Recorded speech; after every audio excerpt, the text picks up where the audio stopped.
भारत की सबसे 3 पुरानी ट्रेन। क्या आप जानते हैं भारतीय रेलवे का इतिहास 170 साल से भी पुराना है, जिसमें 80 साल से पहले ही ऐसी ट्रेन शुरू हो गई थी। ये ट्रेन कौन सी है, चलिए जानते हैं।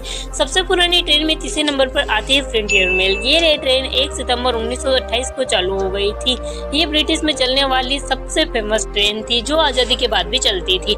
दूसरे नंबर पर आती है पंजाब मेल। इस ट्रेन की शुरुआत 1 जून 1912 में हुई थी। 2030 में ये ट्रेन 111 साल पुरानी हो चुकी थी। 1934 में पंजाब मेल में भारत की पहली ट्रेन थी, जिसकी बागी में एसी लगाया गया था।